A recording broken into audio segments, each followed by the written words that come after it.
Welcome to PlanetGeo, the podcast where we talk about our amazing planet, how it works, and why it matters to you.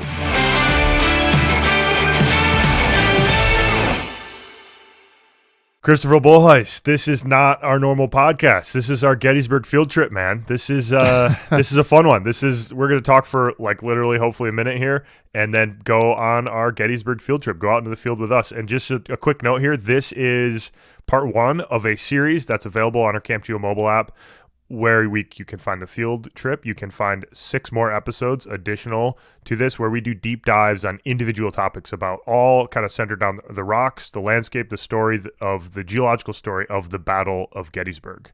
So the origin story here, how in your mind did this come about? I was getting to the end of my school year. Summer's about ready to hit, and we had maybe 2 weeks to go. And I called you up. I just had I'm like, we got to just do this. So I called you up and said, Jesse, I'm coming out. We're gonna do this. And that's how it all started. And then it was like, oh crap, this is a monumental task. It was a lot of work. Those 2 weeks were a lot of late nights. I'll say that. It was cram session, man. But you know what? I've been wanting to understand the geology of the Appalachians and this region a bit more at a deeper level. And this was a really good reason to do that. But man, did I get a lot of value from this. I've been to Gettysburg before. You've been a lot before. And this was a totally new experience, going there, understanding the geology, learning the geology, then walking around the battlefield. And it's a very somber place, but the geology is incredibly impactful and obvious. And it gave me a completely new lens with which to see the history aspect of it. 100%.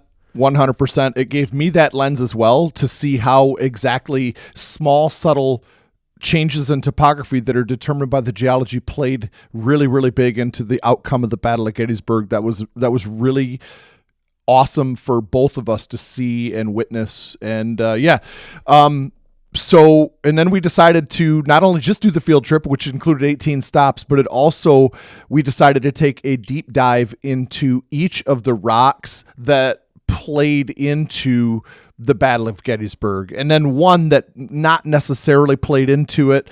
It's around, but it is historically very important, and we did a dive into that one also. That's exactly right, Chris. All those episodes are available on the PlanetGeo mobile app right now. You can go there, first link in your show notes, and purchase early access to that. They will come out in the podcast feed over the next several months, probably. But you can get early access right now and see all the visuals with our visual podcast series as we normally do there. So this is a long episode. We're going to turn to the field trip guide. It's you and me with a GoPro out there in the field looking at rocks, talking about the geology. It's a long one. We decided to just release it all in one go because why not? And we have this as a visual podcast series as well on the app. If you don't want to sit in front of your computer and watch it, you can take your phone and listen on the go if you go to the PlanetGeo mobile app there. First link in your show notes. So with that, Chris, shall we just get out there in the field? Let's go. Let's do it. All right.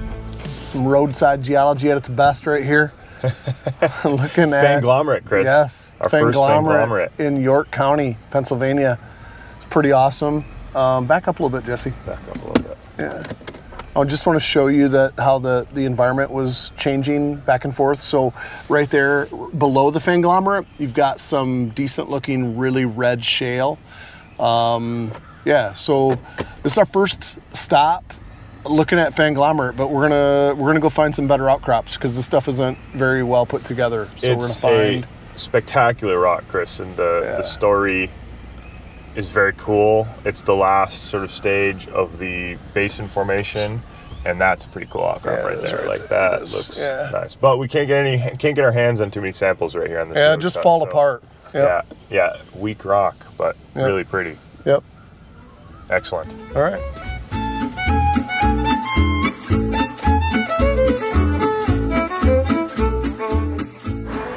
Chris, the red light's blinking, man. All right, here we go. Here we go. Well, we're in York County right now, Pennsylvania, heading to Gettysburg. On the way. And we are standing on the York Haven Diabase sill. I don't know, Jesse, can you zoom in a little bit on the rock? Yeah, let's look over here. There's a couple. So Diabase, just for, I'm sure a lot of people understand what diabase is, but the most common rock in the world is basalt. And but basalt is technically an extrusive igneous rock, and it's the most common rock in the world because it's what's extruded out in mid-ocean ridges, and that's what covers the ocean floor. Well, diabase is just like basalt, but it's a shallower intrusive rock, so it never became extrusive. And that's the distinction between it. It can be slightly coarser grained than a basalt rock, where you can see the minerals because a little bit of slower cooling. Okay, because it never became extrusive. That's right. So yeah. This is a famous sill. I mean, it's huge. We'll see this later, and this played a huge role in the Battle of Gettysburg as well. Absolutely. And a huge role. We'll have a whole chapter on this in our series because it played a role in perhaps in a massive extinction event, right? And kind of sets the geological boundary point at around 200 million years old. So we're kind of 200 million years old. This is really important rock for the region. It's really important rock for the Battle of Gettysburg and this series of outcrops that we're going to work our way along, right? So you are standing right now. I mean, the weathering pattern, like what do you think, how do you, we've walked these outcrops so far, these ones that we're going to look at here, but how is this different than the sediments and the altered sediments that we'll see a couple hundred yards up the road? Yeah, it's a very blocky kind of weathering, which is a testament to really kind of two things. One, it's a really well put together rock, but it does have veins and joints in it. And those veins and joints kind of control the weathering pattern. Yeah, here's a good example, Chris, to show some veins. We're just seeing these like thin black veins, but the rock itself is breaking in, you know, hand-sized or boulder size. It's breaking apart into boulders, really, I would say. Kind of, large cobbles or boulders. Again, it's a testament to how well put together this rock is. It's very resistant to erosion. Yeah. And the other thing is, Jesse, that, you know, this is a sill that's massive. This is, you know, anywhere from 300 to 700 meters thick. Yeah. Yeah. So we're talking about big upwards of 2,500 meters thick. By the way, hey, let's define this too. A sill is an intrusive igneous rock so it intrudes rock above and below it. And a sill is parallel to the rocks that it intrudes. Right. Whereas a dike is just like a sill, but it cuts across at an angle to the rocks that it intrudes. Yeah. So, you know, textbook in a geology textbook, you'll never see a sill like this because it's too thick. Oh yeah, You know, okay, I see what you're saying. We Yeah, need to see like sills Thin that are ones. on the order of Yeah, several feet yeah. thick, intruding rocks, and then you get a very like small zone of contact metamorphism with a sill like that. With a sill that's this size. Good segue, Chris. Good segue. This is a very broad zone of contact metamorphism, and we're actually going to walk up the road here. We're going to push pause in a second, walk up the road, and show you some of the rocks that are locally metamorphosed by this igneous intrusion, which is pretty awesome. Yeah, and this sets the stage. This intrusion sets the stage for a whole bunch of other stuff. We'll talk about contact metamorphism just up the road, and this is just a start out for our Gettysburg field trip here. I mean, we're just seeing the initial rocks. We're not in Gettysburg yet, but these rocks are regionally important, and we'll talk about some of that at the next stop. Yep. All right. Mr. Boys, what's happening? Okay, we've moved a couple hundred yards down the outcrop. We're now very close to an alteration halo, which you alluded to really nicely. But let's look at the background sediment. First of all, we are in the Gettysburg Formation. The Gettysburg Formation, again, plays a big role in the Battle of Gettysburg. It's one of the three major rock types there that influenced the battle itself. But it's interesting to look at here. It's really well exposed, and we have some alteration and interaction between the diabase and the background sediments. So these are older sediments, Gettysburg Formation, deposited in the... Okay, oh yeah, perfect. So this is one type of the Gettysburg Formation. It looks at first pass, you could convince yourself this is not a sediment. It could be, you know, some sort of basalt type thing, but upon close inspection, it's a mudstone. It's still breaking in a kind of a blocky way. What color is it? Like, you know, overall, what would you describe it? This is pretty purplish. I mean, it's dark gray with hints of purple, I would say. What would you be looking for? Because it could be easily confused for a an igneous rock Yeah. like basalt or even the diabase, what are you looking Right. for to distinguish? So, you know, you look for sedimentary layering, which we see a little bit of here. It breaks along much flatter areas. And Chris, if you just turn and look at this outcrop here, this outcrop is just breaking. It's more fissile. It breaks in much smaller chunks. This is not a basaltic weathering pattern in a road cut outcrop. It's breaking into much smaller, fist size and smaller chunks as opposed to big boulders, which we saw at the last outcrop. That is resulting in covering up the actual contact. Right, exactly. So then what we're standing on over here, it's a little confusing because we were on one side of a contact and now we're on the other side of the contact. So we went through Gettysburg Formation. We're sitting, this is kind of this background purplish stuff. And then as we get closer, there's Diabase off to our right over here as we continue up the road. There's more diabase, and in between there's a contact oriole, what we call a skarn deposit, which is a contact metamorphism deposit where the igneous rock intrudes in, and all the fluids, all the goodies that are coming off of that igneous body get pushed into the sediment, and the sediment has a very different chemical recipe for it. So we have all sorts of interesting and creative, well, really dynamic reactions going on. And a bunch of those can precipitate minerals. I mean, we interviewed Steph Morzak, who is a skarn expert, and some of the largest ore bodies in the world are from skarn deposits. This is not that, but it is a little ore body. I wouldn't say you would mind this, but circulating fluids can concentrate minerals that we want and need. Exactly. And so, Chris, there's a couple examples of this that I'll pull up here that basically we're looking, in these rocks, they looked very bleached. So this just looks like we took this background, really dark gray, purpley rock, and we've bleached it. We've put fluids in here that leached it out. It's much lighter. There's some green tints. There's some really pastel colors, a little bit light pink, I would say, even a little bit to white. And it just looks bleached. And there's a bunch of different reactions that could go on. In this particular instance, we also see some veins that are depositing minerals. So we've got cracks with veins in them here that are fractures, and you can see they're filled with different minerals. These aren't spectacular ones, but if we just kind of look at this rock, again, you can tell it's a background sediment, but we have little hints of epidote in here in these veins. I wouldn't say this is particularly stunning epidote in this rock that I'm holding, but it just kind of looks white, bleached, brown, kind of rusted out. Like we've talked about that before, that rusting feature. And epidote is often a metamorphic mineral.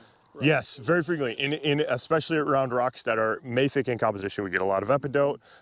In this instance, in this deposit, we'll go look at a little hole in the wall that people have been digging because it's a famous mineral location for copper minerals. And this is related to a big mineralizing event that formed a lot of iron deposits, copper deposits, little small scale contact metamorphic deposits in this part of the world in Pennsylvania when the sill intruded around almost nearly 200 million years ago. So as a takeaway of this outcrop then is this is a really good example of contact metamorphism from a diabase sill intrusion. Absolutely. And a lot of these, Chris, we've talked about green schists and green rocks. A lot of these like altered bleached green rocks, you can tell that there's metamorphism that's happened to these. And this is just metamorphism by the temperature brought in by the igneous intrusion, by the dike or the sill, and then the fluids that went along with that circulating through the rock. So and again, not a lot of pressure, right? Not a lot of pressure. No change in pressure, actually. I mean, maybe a tiny bit, but not any substantial change in pressure. Where contact metamorphism is just heating up and dumping fluids into the rock. Which is why a lot of the times then the sedimentary structures from the protolith rock, the parent rock before it was metamorphosed, they're preserved because so we can see some of the stratification in the rocks. That's a good point. If it was a regionally metamorphosed rocks with lots of pressure and it was directional pressure, you wouldn't be able to see that. That's right. Yep. So let's go look at the adit and zoom in on some epidote. How about that? Yes. All right.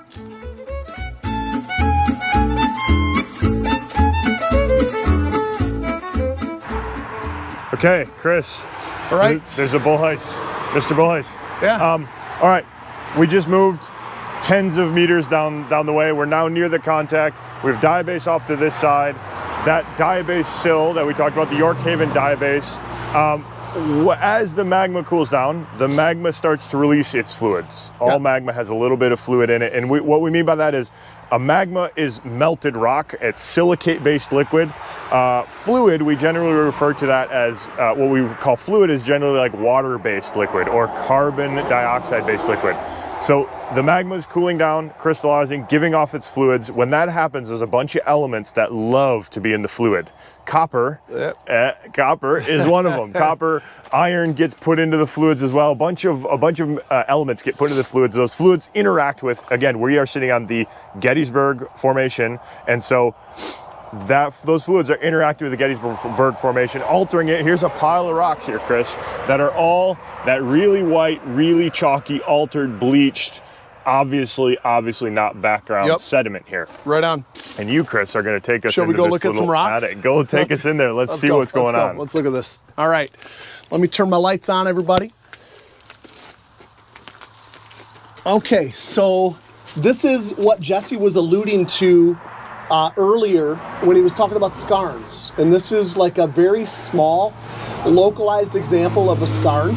Way in the back wall there, you can see that bright green. I think it's showing up pretty well.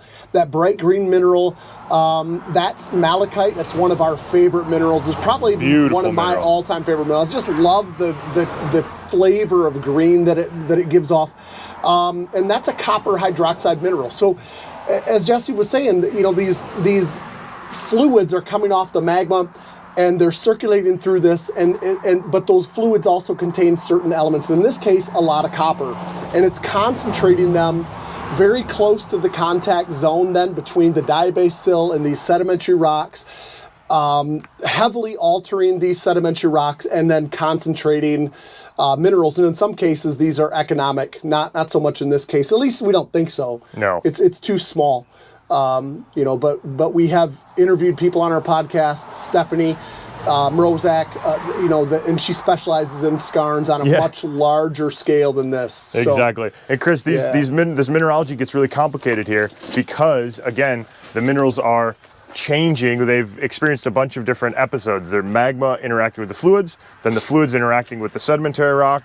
Then since 200 million years ago, there's been surface alteration, weathering, and hydration going on. So the malachite and azurite are hydration products of the original copper ore minerals or copper forming minerals, which are things like bornite, chalcocite, things like that were originally deposited in these rocks, and then later altered and made this kind of interesting little mineral collecting locality. That's right. Now, I would like to collect some of that back there, but you know what? Those supports there that you saw in the video, they don't lend me a whole lot of... We're not going to let you go do that. No, let other people do that. And I also will say this is tick heaven, apparently, because Jesse has already picked 2 ticks. Oh, yeah, we got a couple. Off his lower legs, hey, man, it's Pennsylvania in the summer. Got to deal with the ticks. Right on. Excellent. All right, let's go. Let's do it. Gettysburg, here we come.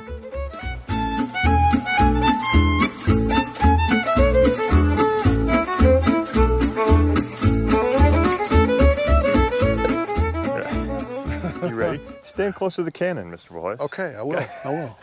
Okay. I will. Hey. We're here. Here we are. We're at Gettysburg. We're at Gettysburg. I love this place. I've been coming here for a long time. It's very cool. I've been here once before, and it was not with a geological understanding or appreciation or thinking about the geology. This is fun for me to tie it all together then. To read all the articles, all the field guides, all the papers, and then come and this is the first stop that we've made to be here. We're doing, you know, how the geology played into the outcome of the Battle of Gettysburg, but disclaimer first, we're not historians. Oh yeah. We are geoscientists, and so, but I feel comfortable. We're focusing on the geology. We're focusing on the geology, but you know, so just be nice if we don't get all the detail that all of the historians. We're definitely staying out of the weeds about military history. We're in the weeds with geology, but out of the weeds with military history. So this stop, Chris, this is our first stop. We're at Longstreet Tower. Is just over there, and we'll go up there and get some footage as well. But this is an overview. We can see from here, at least we can draw, and then see up on the tower the geology, what we're looking at. So let's show us a little map here a minute. Yeah, so we're kind of standing about right here, and I labeled this as Seminary Ridge, but it's actually, it's Seminary Ridge and Warfield Ridge, but Warfield kind of angles down. yeah, it kind of angles down a little bit right there. We're technically on Warfield Ridge, but we're just a little bit north of the Round Tops right now. And so what we're standing on is this ridge. It's lower. This is where the Confederates were. So Chris, let's just set the stage here real quick. We are standing to the west of southwest of Gettysburg, the town. Yeah, it's up in here. Yeah, and the classic, the famous Union fishhook, which is Cemetery Hill, the Round Tops we just described. Is this fishhook that the shank of it, if you kind of think of the eye in the south, the shank runs kind of northeast basically, and then the hook hooks over to the right and drops down again. So it's kind of a fish hook you're holding upside down with the hook side to the right. Yeah. That's the fish hook. We're standing on what's called Seminary Ridge or Warfield Ridge, which is just to the west of the fish hook. And what we want to do is talk about, like, why is this a ridge? Yeah. And why is this a ridge? And then we'll go on all these stops. We'll see all these areas in detail, look at the rocks themselves, but this overview is really important. That's right. And just real quick, so finish on Seminary Ridge. Yeah, so Seminary Ridge here and Warfield Ridge. Let me just show, because you can nicely see while you're talking, Chris. You can kind of see this ridge feature. So keep talking. And this ridge it's part of what's called the Rossville Dike. And again, we talked about this at one of our earlier stops, is that a dike is an igneous intrusion. It's a diabase dike, just like the rocks we looked at before in York County. But that cuts across the rock layers at an angle. This is thinner, and it's not as massive as the York Haven or Gettysburg sill that we're going to talk specifically about here today. So these are intrusive rocks, and you think of them you can think of it coming straight up out of the earth. So this is a feeder dike that's cutting across, fed some volcanic eruption up above what used to be rocks above our heads now, but we've eroded down in, and they're really resistant, which is why it stands as a ridge. Okay. Right. So this is again basalt. It's an igneous rock. It's resistant to weathering, and we've got a long history of weathering here that creates, as we can kind of see behind over your shoulder here, we can see these valleys and the ridges in the background. When we zoom in on that, we'll be able to see that. But we're standing on one of these ridges. So then, so this was where the Confederates were. This is where the Union line was on this kind of cemetery hill here in Cemetery Ridge, coming around this fishhook to Culp's Hill. This is a part of the Gettysburg sill, or the York Haven sill that we talked about before. It's massive. It is a big deal. And so in between is what's called the Gettysburg Basin. Yeah. And this is just sedimentary rocks. Some of them are locally altered because of this igneous intrusions, contact metamorphism. We're going to visit some of those here today. But again, I got a ridge, and this ridge, it has some lower spots to it, but generally speaking, it is the high ground. Yeah, that's right. Okay, and so... Chris, if we zoom out from the battlefield central here, you've drawn not to scale South Mountain, which is a really important regional thing. We are in the Piedmont. This is the Piedmont province. So everything in Gettysburg that we're focusing on, basically anything you can see in the screen, for the most part, if you're standing up on any of these battlefield locations, most of what you're seeing is the Piedmont province, which is basically sloping from the Appalachian mountain chain, sloping to the ocean. That's generally the geology. What we've drawn here is a really important one that we're going to have episodes in this podcast series on. Is the South Mountain batholith, which is up to the west and the northwest of us now. We can just make it out. It's a pretty foggy day, but you can just kind of see it off to the horizon to the west and northwest. Yeah. They look like low hills. Actually, Chris, they look really dramatic right now with all of the smoke. I mean, they look just for substantial and intimidating. Just for perspective, we're at about 600 feet above sea level, and the top of those mountains in the distance that you can barely make out over there, the maximum is about 2,100 feet elevation. So they're significant. Significant, right? Yep. And that was significant in the Battle of Gettysburg, too, in terms of troop movement. There's some cool rocks over there. They're old rocks, old volcanic rocks, old quartzites that are, quartzites are really resistant. We'll get into that in more detail. We're going there tomorrow. It's going to be really exciting, like very, very cool rocks. I'm excited to check those out. So, but they prevented... this mountain, which bleeds into the Blue Ridge Mountain and down into the Shenandoah. It's this long range, right? The Blue Ridge Range is 70 miles long, and so the Confederates came this direction from the south. Marching north, and they were obscured then by the Union, which came up the Piedmont Valley. Right. So this is the Great Valley over here. And the Piedmont contains all of the major cities, right? Washington, D.C., Philadelphia, a lot of them are in this Piedmont province. And the Confederates, the Army of Northern Virginia, moved up through the Great Valley, the Shenandoah Valley, which is part of this Great Valley province, which just runs on the west side here. of this mountain belt, which, as you said, obscured their troop movements. And That's then right. they had to come through and do a Let's nice get little to fall. this then, Cash right? Down All Gap, right, which there we'll we go go. visit, and Yeah. we'll show some cool images of this. We'll try and get a visual of this, even though it's a little bit foggy. Yep. But we'll look at this, and the Cash So- Down Gap is really important, right? Said that it is very important because it formed the way the faulting affected the rocks is it made for a wide gap and like a gap that was easily traveled and easy to get artillery over, and so it was fast. Chris, look at that. We're standing next to a cannon here, an artillery. look at Trying to get this over 1,500 foot of relief of mountains is no small task, especially with a huge, Civil War era troop movement. Right on.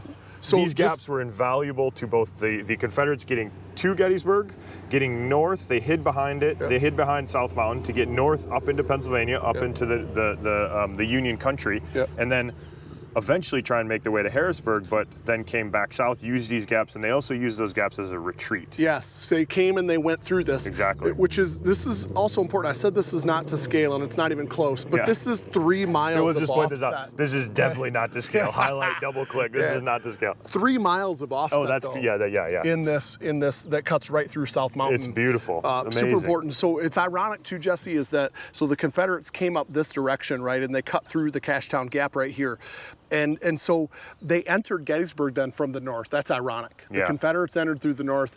The Union entered through the south. From the south, which is that's right. like it's That's an right. interesting turn of phrase. Came right? north from the Potomac down Yeah. there. Exactly. Come from the south to the north. Right. That's right. Okay, so we're gonna overlay some footage from up on the tower here, and so that we can actually try and see this stuff. It's a little hard to capture this though. The relief. I mean, Chris, it's looking around here. It's just it is very impressive to see the relief, even though it looks low, flat lying. There's a lot of relief here. It's actually I pretty know. impressive, and it's cool to think we're standing on a 201.2 million year old Diabase dike. That's We'll right. get into more details on that. And that's one of the more recent events that geologically happened here. This is my favorite time in Gettysburg, and I've been here many times, and I don't mean any offense, Jenny, I'm sorry, but to get to see it from this perspective, He's having more fun with me, Kenny. to do the research like this and then be able to see how the geology played a massive factor in how the battle went, why the battle happened here, and then how it turned out. The Amazing. geology played a big deal in this, So and this is cool. what it's all about. All right, let's go. We'll keep looking. We'll Yeah. go look for some rocks. Let's here. go. See ya.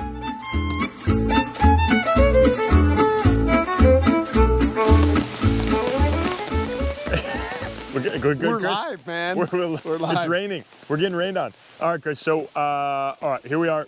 Plum Run or Bloody Run is in the background here. This is the stream that kind of divided the Confederate standpoint that we were last at on Seminary Ridge and on the ridges there to slightly to the west from the Union lines. And it runs right between the round tops, right between big right round between the top and little round round top. Yep. If we come over here, so just to set the stage, the rocks we're looking at are not in place. We're looking at a bridge, rocks in a bridge, but they were quarried from the Heidelberg member, which is kind of in the middle of the Gettysburg formation unit sequence. So these are about 210 plus or minus a bunch million-year-old sedimentary rocks, deposition rocks from the Heidelberg's member. And what's really cool, and I'm glad we stopped. I wasn't completely convinced we Yeah, should you make weren't. this stop. I had to work at this one here. I had to But convince you. we've got some dinosaur footprints and some other cool sedimentary on. features. That's right. So if we come over here to this unit, this is really beautiful. Get some rain off of this thing, but you can see kind of 3 lobes. So this is kind of a grayish rock. We're actually looking at an old bridge that was built in by the National Park Service. And this stuff, these stones that are from the top of this bridge came from a quarry from York Springs area, right around here. And like I said, this Heidelberg member is exposed just to the west. So in between Gettysburg National Park and the Gettysburg Monuments and Gettysburg Town, in between there and South Mountain, you would go across the Heidelberg member, then back into Gettysburg Formation, then hit South Mountain. So these are nearby rocks quarried from very nearby, but that's just very cool. I mean, that's a dinosaur footprint. These are smaller footprints, smaller creatures because they're Triassic, 210 million years old, before the well, I don't know, we kind of perceive of the age of the dinosaurs as being Jurassic, but they're around in the Before Jurassic, they got right? huge. Yeah, before they got huge. And that extinction event between the Triassic and the Jurassic, we talk about in relation to camp magmatism and the Diabase sills and dikes that we see in the area. But this is just great outcrop. that And is Chris, awesome. if we move a little bit Yeah. forward, we're not sedimentologists. We don't love sediments necessarily, but we do like sedimentary features. I like it, yeah. Hey, here's Plum Run real quick, Oh yeah. which was dubbed Bloody Run after the battle because, for obvious reasons, I think. A lot of fighting took place right in this vicinity. Yeah. And you can, I mean, again, the topography, we are definitely in a valley, which, Yes. you know, eastern Pennsylvania and Maryland is not known for topography, but you really feel it down in here that we are in a valley, forested. This creek would be very difficult to cross. And we've got some cool sedimentary features in here. So here we've got a couple different ripple mark sequence. So maybe just, can you get a view of it, Chris? I'm trying, like I mean, we don't have the best weather today, but some ripple marks here that are kind of bigger in scale. These are bigger. These are maybe a couple inches in wavelength, so kind of in between the crests and the troughs.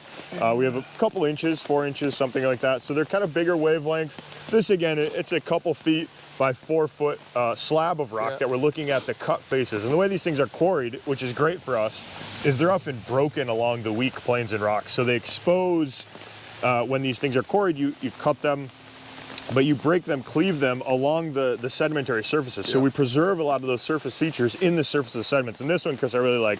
Here's much shorter wavelength ripples. These are on the order of less than an inch wavelength. And they're a little asymmetric. If I run my finger across them, I can feel there's a shallow upslope and then a steeply dipping downslope. There's some kind of mud cracks in this thing as well. This is a great sample of ripple marks. It feels like a washboard. When you run your hands across, you know those old washboards, wash basins, that you kind of scrape stuff across. That's what it feels like.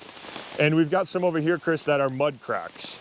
In mud cracks, so ripple marks are flowing water or wave action, moving sediment back and forth. Anybody who's gone to the beach before, I think, knows what a ripple mark is. You can kind of see them when you get in just in the shallow waters. You start to walk in a foot of water or less than a meter of water, and you feel that undulating, undulating nature of the sediment underneath your feet. It's that preserved in rock form. Here we have some mud cracks, and that are running, and these are kind of big cracks that were later filled in with sediment, a little tougher sediment where we get little ridges. And I'm not really sure, Chris, what do you think? These are, do you think these are raindrop? They look like it to me. Upside down raindrop impressions. I'm not a sedimentologist, so I wouldn't say for sure without seeing the outcrop, but I mean, they kind of have that sense to me. And then let's skip across the road. Let's wait for a car coming here. Oh, I would have gone. You're so quick. I'm brave. You're so fleet of foot, Chris. Yes. Fleet of foot. Yes. If we go across the bridge here, we're just going on the other side of the one-way road. And where was it? It was over here. I'm going to avoid stepping in the puddle. We've got a big puddle. But right here, we can again see a beautiful dinosaur footprint that is exposed again in the cut face. We've got 3 kind of prongs to it. Another little one over there. And you know, we won't get into the details of the species of dinosaur and things like that, but it's amazing. Actually, Chris, I have a neighbor who is a geologist, retired geologist, who has a dinosaur footprint in the wall of his chimney. He quarried the stone for his chimney that he had masons make, and it has one side has the imprint and one side has the cast and the mold, or on either sides. It's very, very cool. But this is a spectacular example of this. This is amazing. There we go.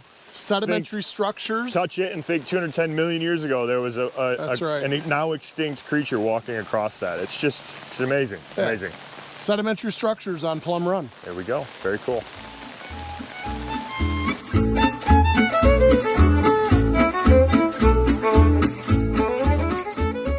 If you look at this rock here, look at this stuff. This is so fissile. It just looks like sand grains. It's crumbly, it's soft, it's weak, it's not gonna stand up well, and so it weathers out much faster and it doesn't form like steep embankments. That's right. So just kind of, again, the details are in the rocks. What we're starting to see is just rock that is really weak. It's breaking apart in front of us. It's breaking apart into really small pieces. You know, it looks like fingernail-sized pieces of rocks that are weathering down. Much shallower slope. If I come over here, just much shallower slope, whereas further down, tougher rock, steeper slope, cliff former and slope former, as we talked about in our like geology of the Grand Canyon audiobook series. And then we're gonna walk to McPherson's Ridge and talk about why, again, we get back to a cut and a ridge, because that's kind of cool. The detail here is subtle, but... Is that good? Yeah. All right. So, hey, so anyway. Let's do it. Now we're walking and we're back in a cut. Okay, and that means that we're starting to have resistance again, standing up to the rigors of erosion. It's weathering a little bit differently, but you look around, and these rocks here look very similar to where we said there's no cut because it's weak, it's soft, it's crumbly, and all of that. Let's look down here a little bit further. And note, Chris, where we are standing, the rocks are dipping in the direction, downhill in the direction we're walking. So they're 15, 20, 25 degrees. Yeah. Down, we're kind of walking down slope. Dipping toward the west. Dipping towards the west, and we are walking towards the west. That's right. As we're walking, we are walking up in the stratigraphic section towards younger rocks that are dipping away from us. So why is McPherson's Ridge a ridge? And herein is the answer. If you look at the rocks here and you look at the rocks over on this side too, you can see that these are different. These weather blocky. This is tougher stuff, and this is just a well-lithified sandstone. A part of the Gettysburg Formation, and it's just tougher. And so it's this right here that kind of like added strength to the rocks below them, to the rocks above them, and it weathered slower, differently, and it formed a ridge. And, so Chris, this is very impressive, and it gives you a great appreciation for how a little bit of a very important amount of topography can be created by very small changes in the rock. I mean, we're looking here and we have some sandy layers in the shale. There's mostly shale, then sandy bits come in, and then it's more blocky sandy bits. But I mean, it's only what, 40 feet thick maybe it looks to be. Yeah, this sandstone here. Maybe, but this ridge is not, it's not huge. Yeah. And that's a point that we need to come back to here in just a minute. Is there an analogy to a nick point in creating waterfalls where you don't need a thick layer, you need a resistant layer, and then it can create topographic change? Is that a good analogy here, that these rocks are sloping up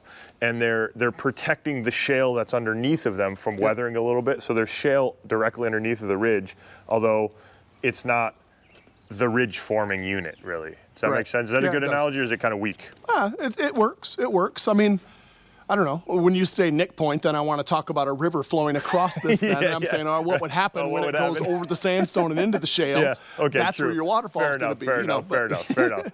But these gently dipping, and this kind of brings us back to the topology of the battle in a way, is that the layers are dipping to the west, and so the western slopes are often the shallower slopes, and the east-facing slopes are steeper as well. That's a very good point. And so that's just generally the sills are doing the exact same thing. So we're going to go after this, and we're going to go look at Devil's Den, and we're going to look at the Union lines, and we'll see that dipping, because the sill is dipping in the exact same orientation as the sediments that we're standing on. But before we do that, can I go up top and just show what this ridge looks like while you're down here? That's a good idea. All right, let's go do that. So what we're talking about.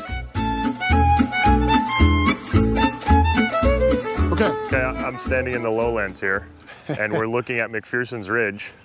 This is kind of hard, right? And there's just show.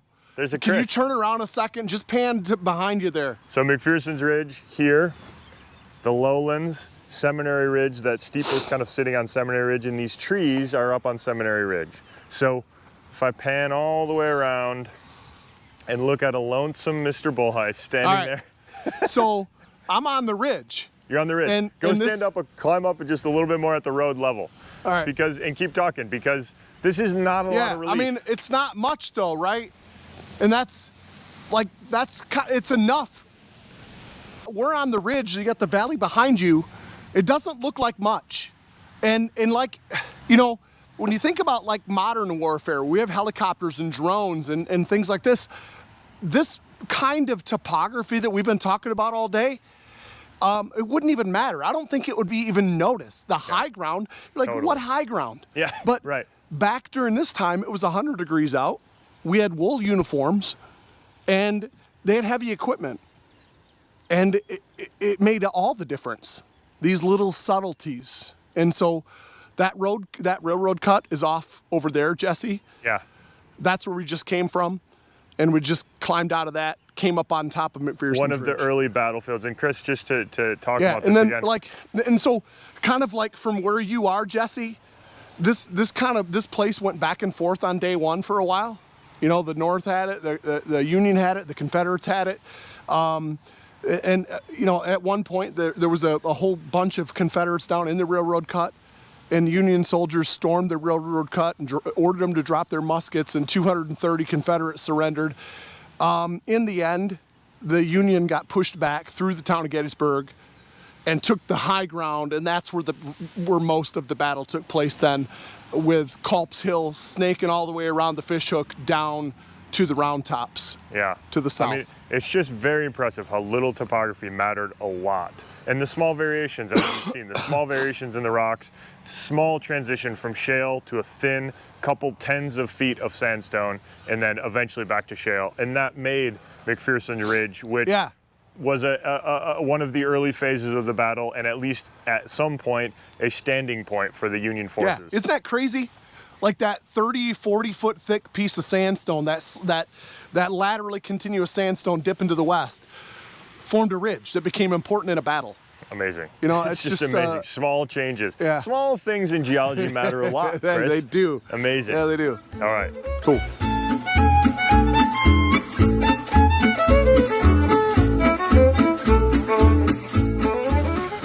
Chris, Yeah. Little Round Top. Little Round Top.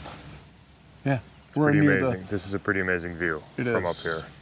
And, I think it gives really good perspective on at least this part of the dynamic that the sill played, because we're standing on the Diabase sill. We're standing on it. That's right. Yeah. And I'm going to turn and just to tune our eyes to this great massive weathering, huge blocks. And Chris, set the stage for us. You got a drawing here. I had it in my shirt. I'm trying to protect it from the rain, so it's not perfect. I'm sorry, but it's going to have to do. So here's the fish hook right here. Here's the Union line, and here's the Little Round Top where we are. Big Round Top is further south of us, and so this is about 600 feet elevation wise. And there's something that's important that happened right near here on day 2, which is General Sickles had his line that connected, just ran down the Cemetery Ridge to the Round Tops, but he didn't like the vantage point because down in here, it's lower elevation. It's about 70 feet lower. It's about 530 feet elevation. Yeah, and just to kind of look at this, Chris, I think we're seeing kind of part of that. We're standing on Little Round Top, which is really high. We're looking into these lowlands, and just to the right over here is that low area that you're referring to. And he kind of said, oh, that's higher over there. Let's go out to the west there and extend out, right? Not very much higher, but higher. Yeah, like to gain 30 feet or something like that. Yep. And so what that did then, if we can just talk about this is kind of important, is moving out into this somewhat higher ground out here. So you had the peach orchard and the wheat field behind him. It created this salient point right here, and so what that does is you can see it lengthened his line. And he went from a straight line here to this kind of triangular line. So much weaker because it was lengthened. And the other thing that's important here is that the Confederates then, look at the angle of fire. They had an enfilading fire, which means you have a flank here and a flank here. And so they're firing down the line. Yeah. And it's just untenable. So this is a good example, Chris, and I think I like this drawing. Let's just go back to zooming out here a minute to show this, because we're looking out over this low area with a little bit of topographical relief that we're seeing. We're standing on Little Round Top, which is one of the high points, and Cemetery Hill is off to the north. Can we show your map again? The fishhook. Cemetery Hill is where on here for us? Where are we? Cemetery Hill's up near the top of the fishhook up here. Yeah. And so high elevation, and then we said sort of low elevation in here, which this is This is the Warfield Dike, or the Warfield Ridge, which is, there's a Diabase Dike, a younger Rossville Diabase Dike that runs this way. Seminary Ridge has an underlying Rossville Dike, a cross-cutting one that runs this way as well, younger age. This is the sill. And the sill here, it's really, we have to consider, why is it high relief here, low relief there? No, low relief in here, high relief up here, there. yeah. Why is that relief change going on in the middle when it's all sill underneath of it? And the sill is exposed, if we looked at the geological map, the sill is exposed kind of like this. So this ridge of hills is running from, because the sill is dipping away from us, we're kind of looking at this fish hook, and the sill is running, we're at the top of the sill, at the top of the fish hook, and the bottom of the sill at the bottom of the fish hook. So what that means is down here on the southern end of the Union line, the sill is right near the contact. The lowermost part of the sill, Yes. the bottom of the sill intrusion then, right? And what happens then is that forms a chilled margin on that igneous intrusion, which means it cools faster, it's finer grained, as opposed to the central part of the Union line of Cemetery Ridge. It's in the middle of the sill. Yeah. And that's a massive sill, so it would have cooled significantly slower and been significantly then coarser grained. Yeah. And then the northern end again, as it went through here, was on the top end of the sill. That's right. And so, you had then again finer grained igneous diabase rock. And so what's the difference then between, all right, how did the high ground is fine grained, the high ground is fine grained, the lower ground is coarser grained? Why is that? Yeah, it's a very interesting phenomenon. And just to kind of paint this visual again for audio listeners, you have to imagine this ridge is cutting, the dike, the sill is dipping down away from us about 25 degrees or so, dipping away from us. And we're kind of, the ridge is running at an angle to that, across that. So the ridge is running across the entire contact. So you kind of imagine, so it's hard to describe this angular relationship. Yep. But at the bottom we have chilled, the center we have coarse grained, at the top we have chilled again and more fine grained. And this type of rock, Chris, is mafic. This is a mafic rock. And so the coarse grained minerals, most of the minerals are kind of easy to chemically weather. Plagioclase is not like a super resistant mineral. Yep. Clinopyroxene is not a super resistant mineral at the surface. So especially when it gets coarser grained, those minerals will weather out, and those will leave bigger chunks in the rock, bigger chunks out of the rock, which makes it a little bit more weatherable. That's right. Coarse-grained mafic rocks, gabbros, especially ultramafic rocks, are really easy to weather. That's and right. basalt is a little bit more resistant to weathering. Yes. You know, so like those minerals that you listed, those are higher temperature minerals. Those were the first to crystallize. And so they're going to be less stable because they're farther away from the environment in which they formed when they're exposed at the surface. Yeah, exactly. And minerals are happiest when they exist in the conditions in which they form. Mm-hmm. And so those higher temperature, bigger minerals are going to weather then fast. Yeah. And so this leads us into another few weathering features that create, the Devil's Den, which we're going to go down to next and see, but we can really see this nicely here. This is a big, blocky weathering outcrop here at the top of Little Round Top. Like, can you point out some weathering I'm going to jump features, across Chris? here a second. Okay, be careful. I will. It is a little slip. Big blocks are weathering. We can see this kind of alligator skin texture to it. This really interesting weathering pattern on the edges of it, that, crocodile skin, alligator skin kind of weathering pattern, which is one interesting phenomenon. And then, Chris, another one, let's go, I'll show alligator skin. You want me to show this right here? What's going on here? So you look at, so this was just a singular block really that was jointed. And you can see how this jointing then, this part of the block, after it had jointed, something happened. And this part dropped because it used to match up with this. This was here. And, that's just like if you pan down to the soil down here below, right? Hill slope weathering, as weathering takes place, it forms soil. But we're on a slope, and so that soil is getting washed away. And so this is getting let down, these blocks, as the soil below them, it's letting them down gently. Yeah.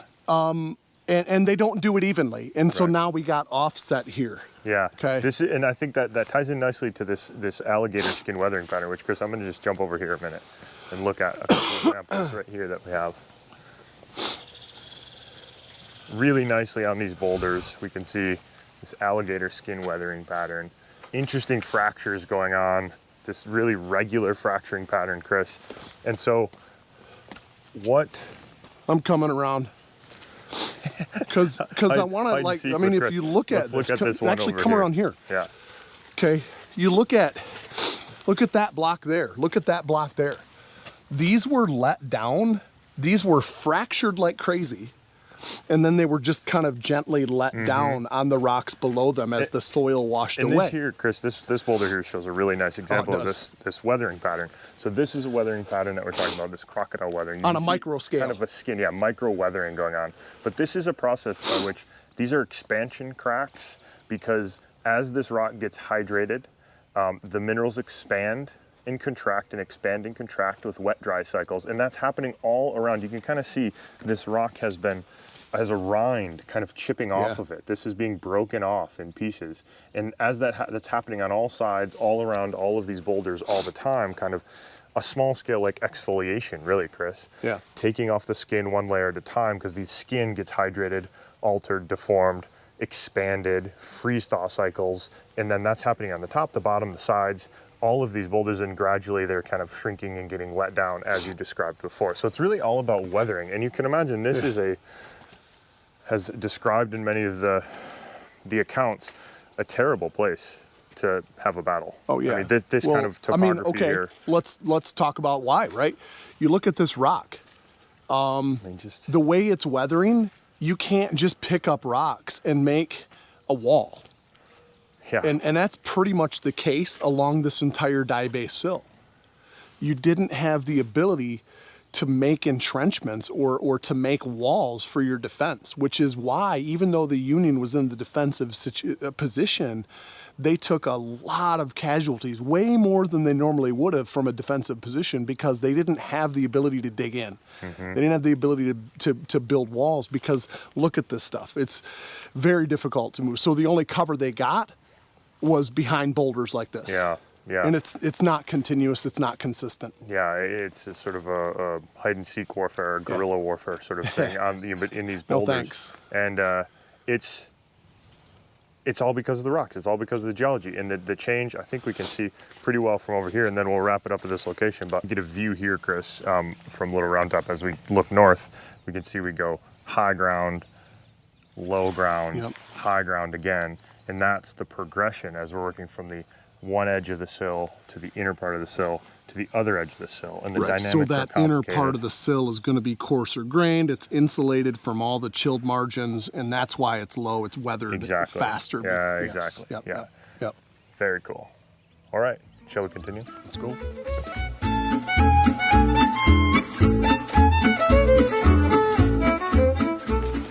Okay. Chris, we're in the devil's den now. Yeah. Pan over to where we just came from. Up there. Little Round Top. Little Round Top. 150 foot above us. Now we're down here in the lowlands. So again, we've already talked about this, but there's nothing you can move and create shelter for yourself. You can't make breastworks here. The only protection you're going to get are rocks you can find to hide behind, because everything's coming from that direction towards you down to Devil's Den. So I have a diagram, Jesse. Can you bear with me a second? I want to pan up here a second. Let's look at these rocks first, okay? But you can see what we talked about yesterday, right? Well, first of all, you start off with a jointing that's relatively... Chris, I have to say, this is a really high quality diagram. It is, I know. Drawn for us here. So I hope you didn't spend more than an hour on it. This is the rock, okay? But it's jointed at relatively, let's call them 90-degree angles. Okay. So rectangular to square kind of jointing, right? And what happens then is, this is just basic weathering. The corners, imagine a wooden cube. The corner of the cube has a higher surface area ratio to rock exposed, okay? And so it's gonna weather the fastest, the corners will, then the edges will. And then lastly, what are you left with? You're left with the surfaces that the jointing runs down. So when you take that, if you take a square block and you weather the corners first fast, you rather weather the edges next fastest, and then the surface is last, you end up with rounding over time. Yeah. And that's what we have. So Chris, I think this example right in front of us here that has a big crack down the middle is an excellent example of where a crack starts from and then where it ends up. So we have this big crack going down the middle. This is just a huge, this is an apartment-sized boulder that's broken in half. That's one of these. It's one crack. And over time, you've drawn, that's going to widen. That's right. So you take a square, you knock the corners off first, then you start to knock the edges off, and eventually you've got this spheroidal rounding thing. And these boulders are all vaguely rounded. We can see some of that beautiful, really intense alligator skin fabric up here as well. Micro-weathering. I'm not done. Micro-weathering. Okay? I have another side. Okay, so let's look at this. Just an exceptional I know. artistic value here. So you take the jointing from this side. Chris's first drawing was some squares. Chris's second drawing is some blobs with some specks around them. Yes. I mean, this is high quality, I know, Chris. thank you. I appreciate it. But I think it does the thing. So the weathering is going to cause rounding of the blocks. I had 5 blocks on the other side. I've got 5 now, relatively spheroidal boulders, right? And then this is soil. And then what'll happen is the soil gets washed away. And so these rocks right here are going to be gently lifted down on top of this. Yeah. And then these two with them on that is going to be gently lifted down on top of that. And that's what we see here, right? We see these rocks that have been just gently lifted down onto the rocks that had soil in between them. The soil's now gone. It's just an amazing feature. We're seeing some beautiful weathering patterns here. I mean, just exceptional. Again, we're in the Diabase. This is Diabase. This is the weathering pattern. I'm struck, Chris, by the differences in weathering patterns that we've seen just today. The difference in the rocks. It's very diagnostic of what will eventually become topography, how these rocks weather eventually give us the topography that controls the topology of the entire battle. That's right. And this is a great location. This is just a humbling experience being in this location. That's right. It absolutely is. I don't want that to get downplayed. This is a very somber place. It's very humbling. We're definitely not I don't feel as enthusiastic as I do in a normal PlanetGeo interview just because of where we are. Nothing to do with the geology. The geology is cool. But this is a more serious tone to it, for sure. I do want to say, I apologize right now for my drawings. I have almost zero artistic ability, so I do my best. You have zero artistic ability that you refined over 25 years of teaching, and it just hasn't gotten that much better. More than 25 now. We're beyond that, my friend. So and then we'll just pan back to a little round top here to end us out of some of our Diabase.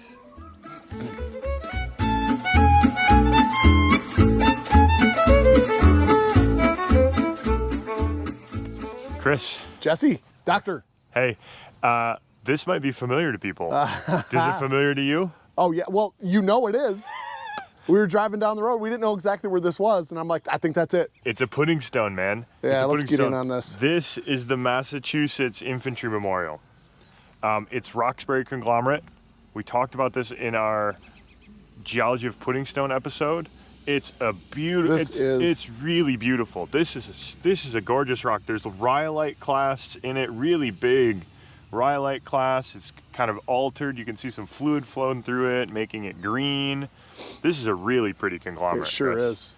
And this commemorates the Massachusetts Infantry, the 20th Massachusetts Infantry, and apparently this boulder came from a sort of a local landmark in Roxbury. That was a playground. It was on a playground, so they moved it up here.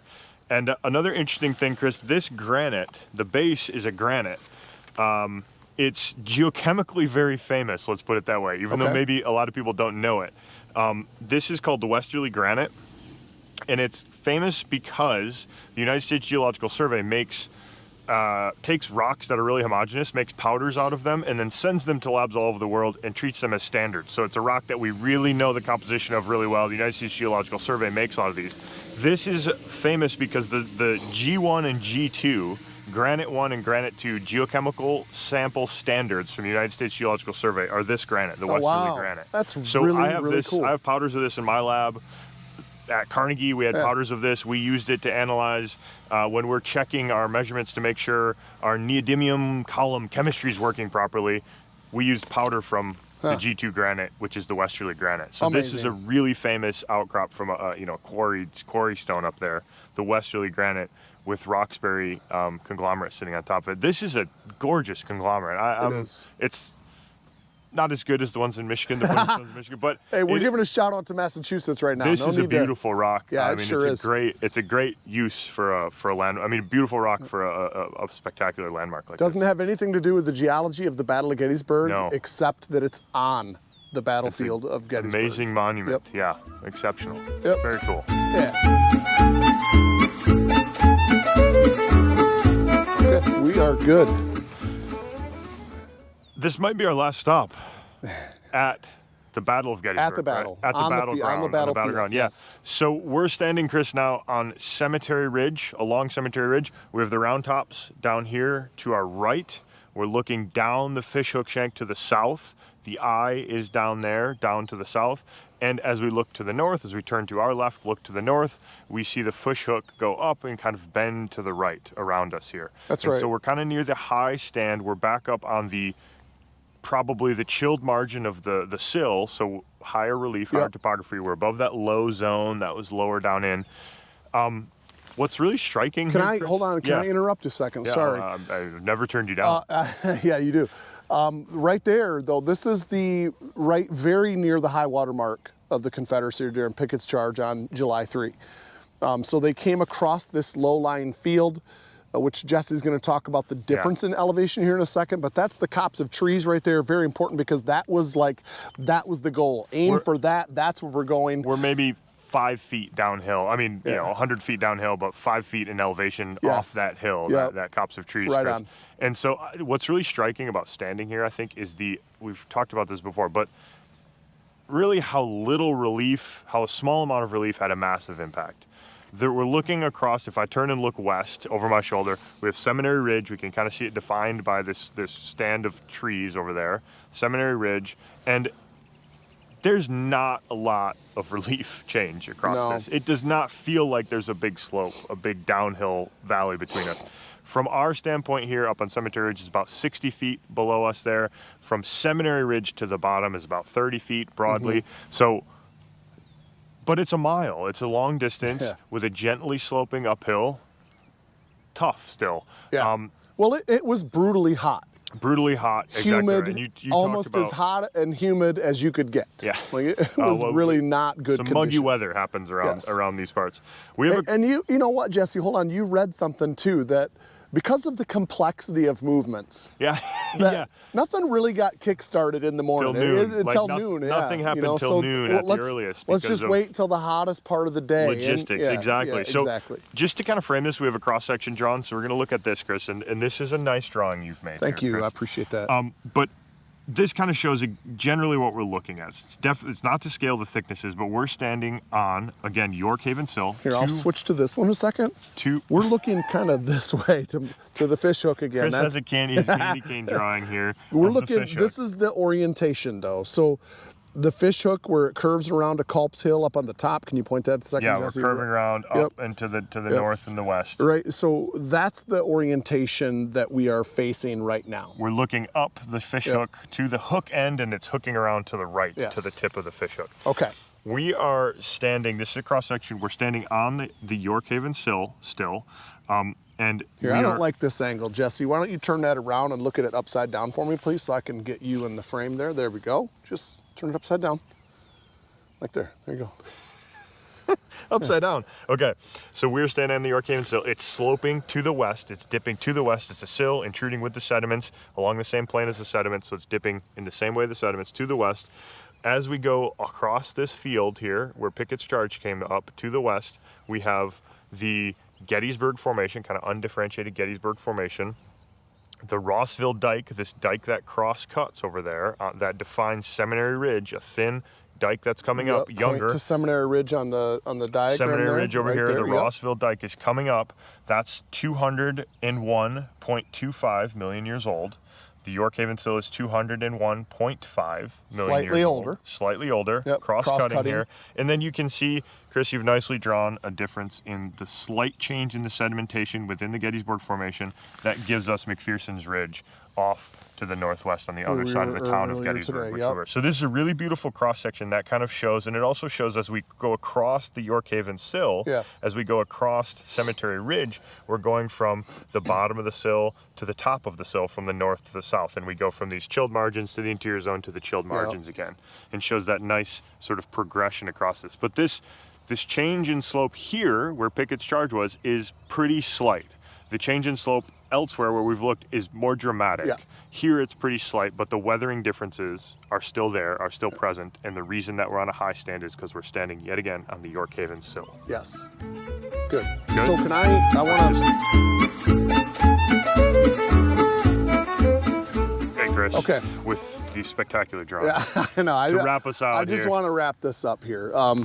So we have the fishhook of the Confederate position on the high ground, which is very subtle. Yep. But a couple things that I want to say about this is that the geology of the hook, though, this right here, is super important. Can we come? Let me just set the frame it here, because we got, again, the fish hook we're talking about. Near the eye of the hook, down to the south, we have the round tops. Yep. This is big round top. That's little round top, where vicious fighting took place on day 2, July 2. As we work north along the straight shank of the fish hook towards the north, we're heading through. That's where we're standing, about halfway up the fish hook, where the high point of the Confederacy, the copse of trees, and then as we loop around, where are the markers that we kind of see as we loop around this hook, Chris? And where does the fish hook end, basically? So this ends at Culp's Hill. It kind of wrapped around the base of Culp's Hill like that. So it really was more of an exaggerated hook at the end of the line right here. Yeah. This is Cemetery Hill, followed by just what we now call Cemetery Ridge down here to the round tops. Yeah. So the thing that I want to say about this is the hook and the geology of this having the high ground was super important also for the Union advantage. And here's why. This hook gave General Meade the advantage of interior lines. And all that means is that he's able, because it curves around this way, he's able to move troops with minimal distance and shift positions within his line like this. He can move them wherever he wants. Within the fish hook, you're saying within the fish hook, if you're centered in the fish hook bend, you can kind of get troops quickly to any side of the fish hook. That's right, and I can move troops around this way too. Back and forth on the inside of the fish hook. You can adjust according to whatever General Lee was doing because of his advantage of the high ground, the geology of the sill, and giving him the military advantage of interior lines, which I think is pretty cool. Amazing. So I want to wrap up. The last thing I'm going to say is, I don't want to offend the historians by simplifying things, but from a geologic standpoint, the Battle of Gettysburg was about the Confederacy kicking the Union forces off the sill. Yeah. That's the best summary I think that we can give. Right. And I think, Chris, that's a great summary. And as we're standing here, as we're standing on Cemetery Ridge, looking down the Pickett's Charge hill, I think it's a good example that artillery mattered, right? If there were troops charging up this gentle slope over a mile that you could see coming for a long time, the artillery was invaluable and could really harass them, decimate them on the way across, which is exactly what happened. Yes. Coming up this very shallow slope, shallow angle, artillery was pretty dangerous and pretty useful in this. You know, another thing, this is, the more we talk, the more we want to talk and the more we want to say, but because of the humidity too, the smoke on day 3 from the artillery from the south to kind of soften Cemetery Ridge right here where we're standing, the smoke didn't go anywhere. And so they had a very difficult time seeing where they were hitting, because of this kind of smoggy, kind of just bottled it up. Yeah. So, I mean, I think, Chris, it'd be worth just standing here and thinking about this. I think looking from here across this valley, small, slight depression actually is it's moving, it's intimidating, it's somber, it's everything. And as we look down, we see all the monuments down this monument row that are going right down Cemetery Ridge towards the round tops down at the bottom there.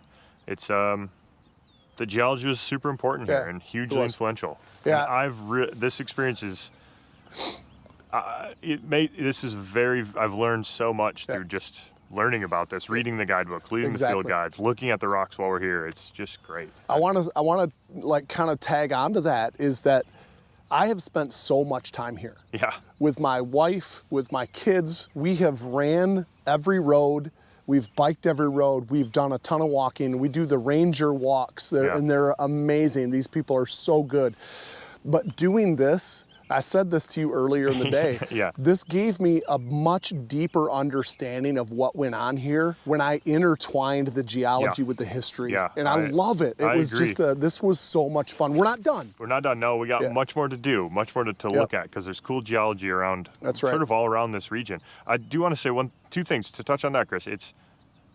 It's really interesting. It adds additional kind of color to say, oh, not just that they came from that or that they're on that ridge over there, but why is that ridge there in the first place? Why was that chosen? What formed that ridge? Why was that hill there? I think if we turn this way, we're not going to be able to see this, but if we look at a topographic map of this region, all of the high points in Adams County, in York County, all the way up in this southern part of Pennsylvania are the Diabase, the York Haven Diabase makes up most of the really high points.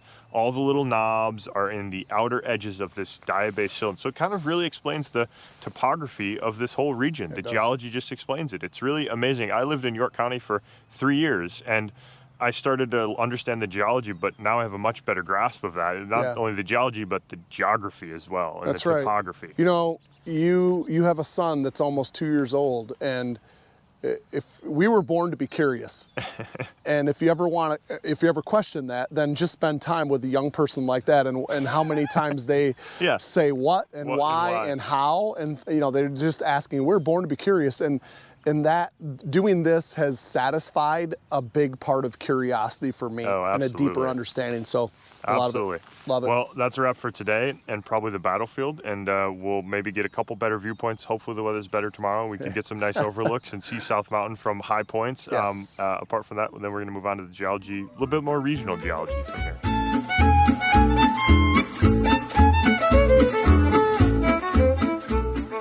Chris, we're in the gap. We do. We just drove from Gettysburg up over through the Cashtown Gap, and it's a striking thing. It's so cool. Chris, let me describe. We look to the east. We're standing at the high point of the gap.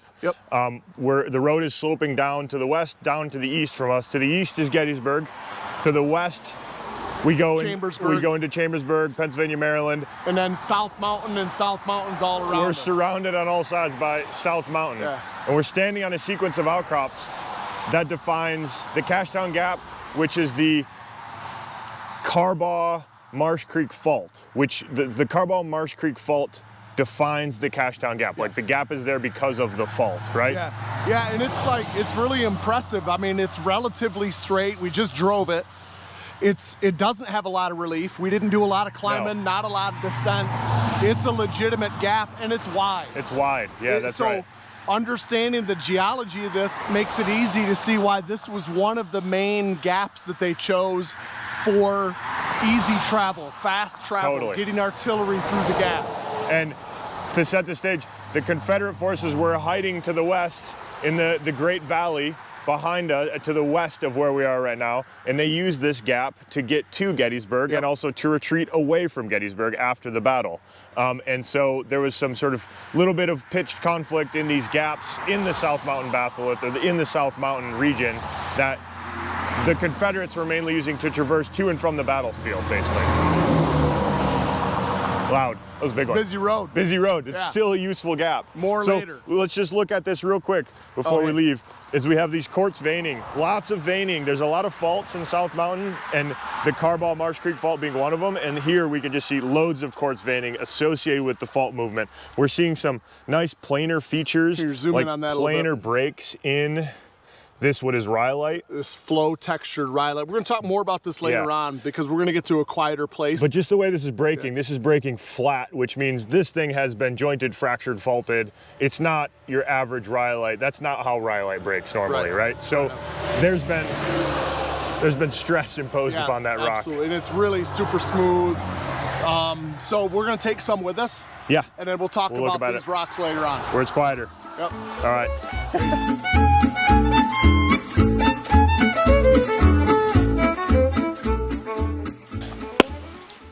We're in South Mountain. Yes, we are. In the middle. In the middle. Dang near the middle. We're south of the Carbaugh Fault, which is the Cashdown Gap fault that runs through there, or the fault that defines Cashdown Gap. We're kind of in the middle. We're in the rhyolite sequence. Chris, I think this is a good point to do a little bit of an overview, though, of, I think, the geology of the South Mountain Gettysburg area, right? Yes. South Mountain and east of here, and a little bit west of here that we're going to talk about. Yep. So we did a little drawing here real quick that will show. This is simplified, and it's simplified because it comes from a little bit south of here into Maryland. Is a little bit of a simpler kind of cross section. Up here in South Mountain, it gets a bit more complicated, but the overall story is generally the same. So we're going to focus here, Chris, on this one. We're looking at a diagram west on the left, east on the right, and the rocks are dipping gently to the west. So point towards Gettysburg. Then. Gettysburg is to the east of us here, and the rocks that we're standing on are part of what's called an anticlinorium. And what that means is it's kind of a regional anticline. You can think of it that way. Big regional anticline, an A-type structure. Rocks are bent up and down, forming kind of an A-type structure to it. We're standing in the middle. To the east of us, if we go east, South Mountain, when we exit South Mountain, there's a thing called a border fault. And the border fault, it separates, that's really this kind of half Graben style thing where you imagine, we've described it before as like a swinging down door, like a saloon doors in the Tetons have the same kind of structure. Yep. A normal fault that's dipping down, that's swinging, hinging down. And the reason the beds are dipping is because of the faulting. That's right. And there's some, we talk about our episode on the basins and these Jurassic-Triassic basins. There's some debate about when the sedimentation happened relative to the faulting, but I think the general model is that the faulting happened after the sedimentation. But when we were in Gettysburg, remember, we're in Gettysburg looking west towards South Mountain, and the rocks were dipping down towards the west. So we were kind of looking down the slope as we look to the west. And that's because the South Mountain, the Gettysburg Basin, as we head west, we hit the South Mountain rocks, and there's a fault there, and there's like 10 kilometers, upwards of 10 kilometers of movement on what's called the border fault, that as we move from east to west, we go across the Triassic Basin. So point out the half Graben. The half Graben would be right here, this border fault, as we hit South Mountain, and the topography changes dramatically when we cross that border fault. The bedding planes then are, can you show those They would be kind of dipping down to the west. Just swung down. Can you show that? So we're kind of swinging down like this, 25, 35 degrees, something like that. In the Triassic Basin. As we move towards the South Mountain, which again was the border, the boundary where the Confederacy moved in the Great Valley behind South Mountain to the west of South Mountain, and they used this as a major corridor to get down into Virginia. The Army of Northern Virginia moved up and down through that, up and advanced into the north, and then retreated after the Battle of Gettysburg. And getting across South Mountain they utilized several gaps, the Cashdown Gap being one of them, which we talked about before and we'll talk about in more detail. But the general geology of this region, South Mountain down into the Blue Ridge, we have a anticlinorium where we have the rocks we're standing on right here are rhyolites, a big sequence of rhyolites. And they're about 550, 570, 580, somewhere in that range is when they were erupted onto the surface. And it's a huge volume. They're in the center. Okay, yep. They're kind of in the center here of this anticlinorium. We have younger sandstones and schists and phyllites on top of them that are Cambrian age, so 500s-ish, 500 plus a little bit, aged sandstones here. And those things make up the ridges. So as we move south into Maryland, we end up having this doublet of ridges where we have the Catoctin Mountains, or the sandstone, the sandstone quartzite layer that forms a really resistant ridge. And then to the right, we have South Mountain, which kind of peters out as we get into Maryland, but that's the other ridge. And in between, we have the rhyolites here. And where we're standing in South Mountain is really complicated. The deformation, there's loads of faulting, as we talked about before. Faults cut across it. These faults were reactivated and moved 5-6 times in their history. The Cashdown Fault, or the Carbaugh Fault and the Cashdown Gap there, has been mobilized many times, moved up, down in different directions, and been reactivated. So it makes it really complicated, but this is kind of a simplified view of the overview of the region. And as we get to the west, as we move west, we go into a carbonate sequence of rocks that weathers a lot to form the Great Valley in Yes. this region here. And that would That's be over here. this stuff right over here. on Exactly. that- And so on that the area. Confederacy, Yeah. when they came up through that Great Valley area, crossed over South Mountain to the east to get to Gettysburg, and after the battle, retreated back through South Mountain, made it to and then it was kind of a race to get to the Potomac, a race to get across the Potomac down back into Virginia, Right. down at the Let's crossing. show the geologic map where the faults that created the gap can be easily seen. So this is really spectacular. This is a big fault. This Carball Marsh Creek fault is a big one. We'll show kind of two faults here. So this is a geologic map, recent geologic map that's been made by Pennsylvania Survey. We're looking at South Mountain here. So this is just South Mountain. We see South Mountain. I'm going to try and zoom in here. This, you can kind of just see, okay, the pinks are rhyolites, generally. Pinks and greens are rhyolites. The browns are the Cambrian sandstones and varieties of that, the Cambrian rocks there. As we go down, you can see this massive offset. And this is the Cashtown Gap. This is the Carball Marsh Creek Fault. So hold on, before we go into that, why does a fault like this create a gap? So yeah, it's a good question, Chris. Basically, it creates a weakness in the rock. Right there, I've just highlighted this. It creates a weakness. And we were looking at rocks that were near this fault. Quartz veins running through them, they're deformed, there's weak planes running through the rock. That just makes it easy to erode. Yep. Basically makes it Bust it up. Yep. easy to erode. If you see complicated geology with a straight topographic line through it, it's generally a fault. That's a That pretty is safe like bet. a general geologic principle. When Definitely. you see linearity in geology, you're right away thinking faulting. That's exactly right. Right. So, Chris, if I go back to this map, I'm going to try and zoom out a minute here. There you go. And Gettysburg, this is South Mountain. Gettysburg's kind of over here. And as you look to the west of Gettysburg, you can see South Mountain kind of wrapping around a series of ridges, a series of mountains. Cashtown Gap is right there. I've just highlighted it. This was one of the Confederate retreat routes and advance routes and retreat routes through the Cashtown Gap. And then another one down here that followed the Jacks Mountain Fault, which kind of wraps up in here. And especially the... Zoom out a little bit. Okay. This good? Yep, that's good. Okay. Yep. Okay, so just for perspective again, this is like 3 miles of displacement. Where this bottom part of South Mountain, the southern part of South Mountain, was shifted to the left, and the top part was shifted to the east. So to the west, right. into the east, and that makes what's called a right lateral strike slip fault. Yes, that's right. 3 miles of offset between those is really nice to see. There are dramatic differences between the rocks on the south and the rocks on the north, and there's difference in the folding that's happened, and there's definitely some Proterozoic or older than 550 million year old deformation in here. The rocks are older. There's deformation in here that's that age, and the fault movement seems to be that way, but it's been reactivated, remobilized multiple times. So this is just a really complicated series of rocks, South Mountain, but the rocks are dramatically different here than the Triassic Basin, the Gettysburg Basin rocks that we were just looking at to the east. And so that's why this is a topographic high with these amazing passes, really important passes going Another through it. interesting thing, Jesse, is that when you're on one side of the fault or one side of the road, you have one sequence of rocks. That's right. And then on the other side, you have a completely different sequence of rocks oftentimes because the offset was 3 miles. Exactly. And also there's chemical differences across these things. There's low titanium, high titanium in the basalts and the rhyolites. And so there's chemical differences. But these basalts and rhyolites are all related to probably a big, huge plume event or a big rifting event that formed what we call the Proto-Atlantic Ocean 500 and some million years ago, and formed the Iapetus Ocean. And so this was a big rifting event that happened in this region that formed these rocks, perhaps even a big caldera collapse event. Huge volcanic eruptions. Some of these rhyolitic units are a couple kilometers thick. So huge amounts of lava flowing out and really spectacular stuff. So maybe we should go look at some of the rocks. What do you think? All right, let's do it.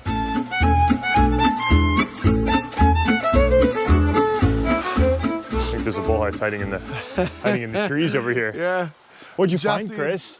This is amazing. I don't know. I think it's fairly obvious, but these are columnar joints in rhyolite. I don't know. This is so cool. I've never seen this before in rhyolite. Have you?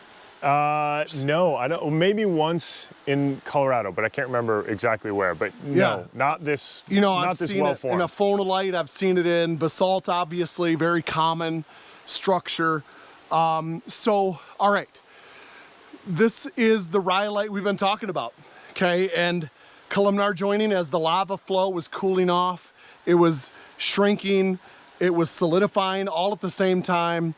And you end up usually with hexagonal then columns. And you can see these right here. Here's a face right there. There's another face. There's another face. And they usually intersect at about 100-degree angles, or 120-degree angles. I don't know. It's just it's a really cool igneous structure that you see in rocks. Yeah, so cool. I mean, we've done a whole episode on this, but it's basically a cooling structure, right? So we can tell the cracks always run kind of perpendicular to the cooling, the cold side. So we can tell the cracks are running kind of up and down, tilting back away from us a little bit in this outcrop. It's hard to see, but we're on a really steep outcrop. So they're tilting slightly back away from us, but we can tell which sides of the flow we're cooling. We can tell top and bottom because the joints run perpendicular to that. Yeah, that's direction. A good point. You know, because they run perpendicular to the cooling surface, we know that this was extrusive. I mean, we know that anyway because this is a rhyolite, but sometimes they're not. Right. These are maybe shallow intrusions, and the cooling surface is really all the way around the rock. And so we can see that based upon the geometry, really, and the orientation of those columns. That's right. Really cool. These, and Chris, these Proterozoic, just to mention here, these Precambrian rhyolites have amazing variety of textures. We've seen probably 3 or 4 of them, but there's probably a dozen different textures that have been mapped in this South Mountain area. So just an amazing array of features. We haven't seen them all. No, definitely not. There's the rhyolitic breccias, which is where you kind of get this like bust as it's flowing and solidifying. It's still moving and it's busting up the rock, and you end up with this really brecciated, angular, like xenoliths in the rhyolitic flow itself. We haven't seen that yet. What is this one? I mean, do you have a hand sample there? Is that you're holding a good? This is kind of like. You know, we've looked at quite a bit of different looking stuff here. This is what's called a mottled texture to this rock, where we can see the separation of dark and light. Kind of I don't know. Can you see the orientation in this? Kind of. This is weak, I would say. We saw some really good stuff earlier. That's right. But we're not there right now, so sorry about that. But it's kind of weakly oriented this way. Right. And sometimes this shows then the directional flow. And we've seen the rhyolite that has phenocrysts of like a small smoky quartz, and then bigger phenocrysts of like white feldspar. Yeah, right. And so there's a huge I mean, we saw at the Carball Fault location, we saw the really laminated kind of asphalt deposits that are really, really finely laminated and faulted, and they've been deformed.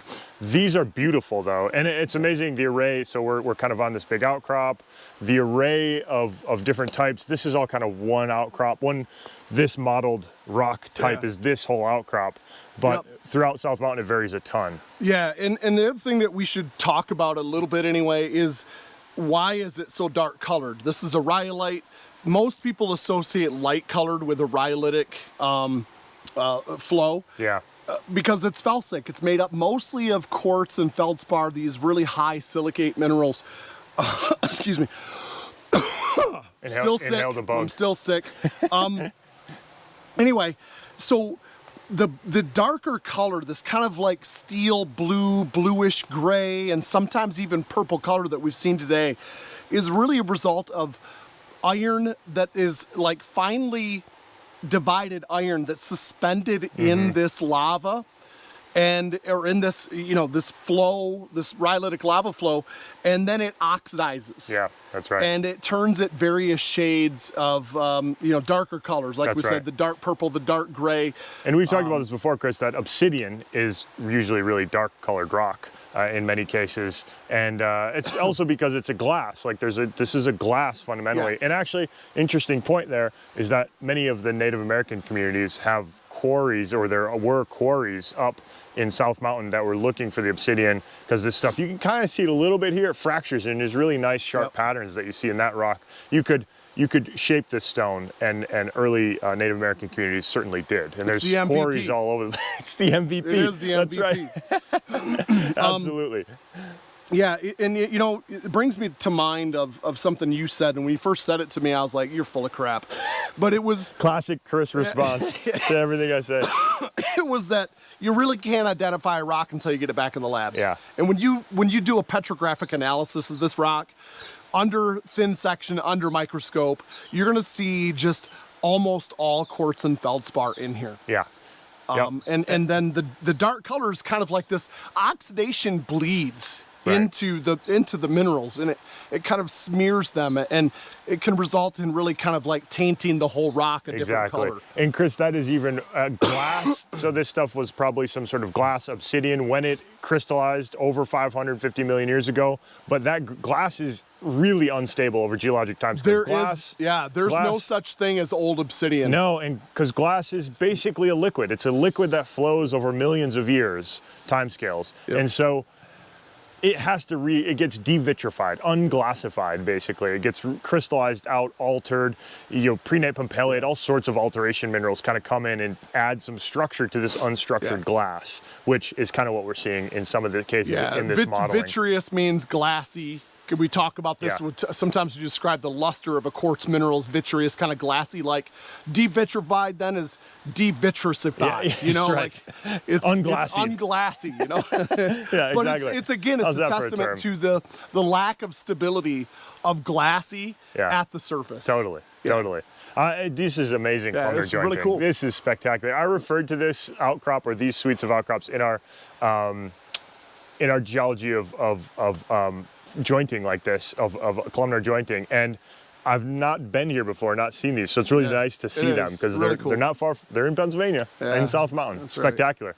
Right. Hey, and 550 million greater than 550 million year old columnar joints. That's pretty spectacular. That it is. It's crazy to think about that kind of time scale. I've never seen anything like it. Amazing. Yep. Super cool. All right.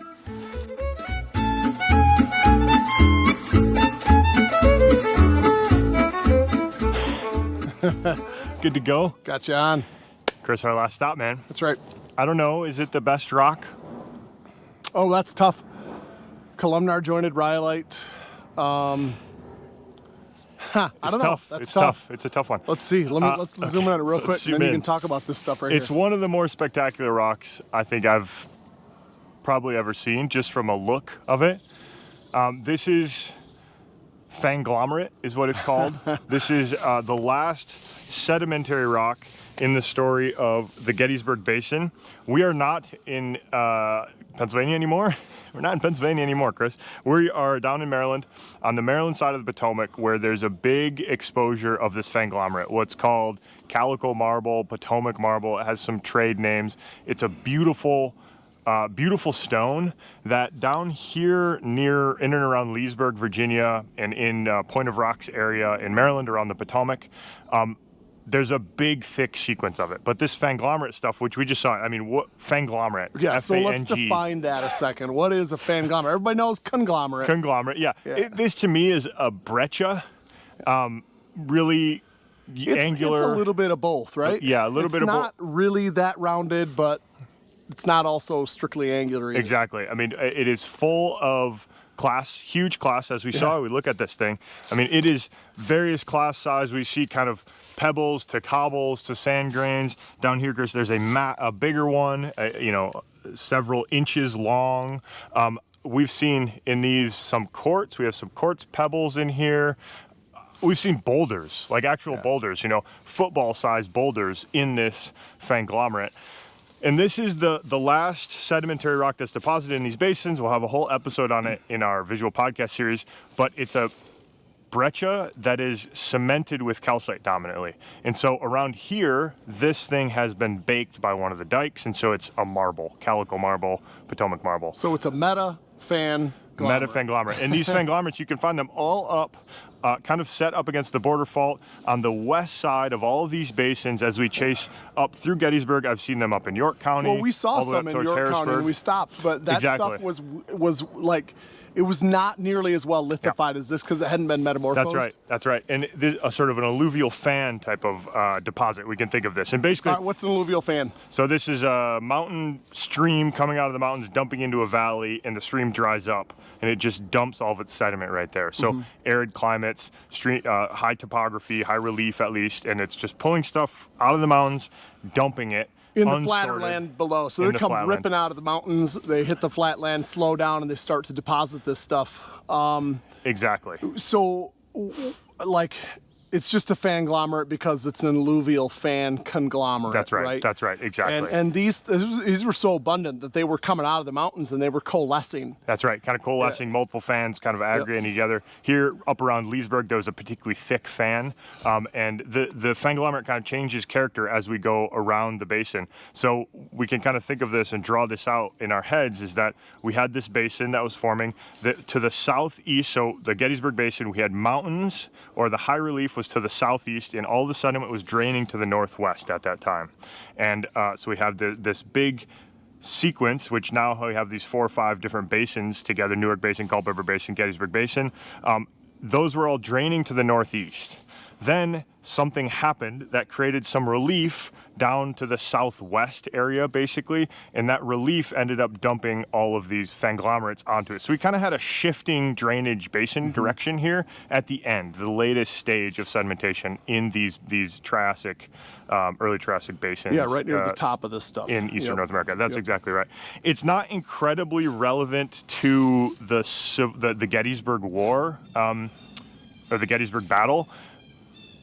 The troops had to cross it as they went into South Mountain. There's fanglomerate in between South Mountain and Gettysburg. But I think what's kind of more historically interesting is if we turn right over here, Chris, this is a quarry site that was used to build some columns in the U.S. Capitol building. So this fanglomerate, Potomac marble, calico marble, is a building stone, and it's really, really beautiful when it's polished. And they used it to build some of the the columns in the Capitol building. There's a whole book written about this. We'll go into more detail on the sort of story of these rocks, but this is a very old quarry. And we're not going to collect any rocks here because No. this is historical Site, just out of absolutely. respect, yeah. For sure, but it's a spectacular thing. I mean, you can see this stuff is all over the place. You just go look at the rocks, and there's big cobbles, little cobbles, sand grains. I mean, it's a beautiful, beautiful rock with this red sandy calcite matrix. It's just There's a lot of biology covering this stuff up. It is, unfortunately, lots of biology on this rock. You can see here,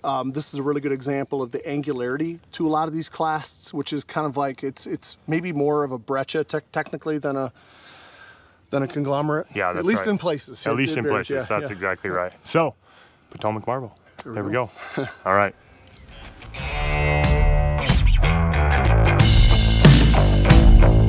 Follow us on all social medias. We're at PlanetGeoCast. You can send us an email. We have a contact us link on our website, planetgeocast.com. There's a link in the show notes. And if you want all of the deep dives on all of the content, all the topics here related to the geology of the Battle of Gettysburg, you can go to our Camp Geo mobile app. First link in your show notes. There's a Gettysburg series there that you can get access to.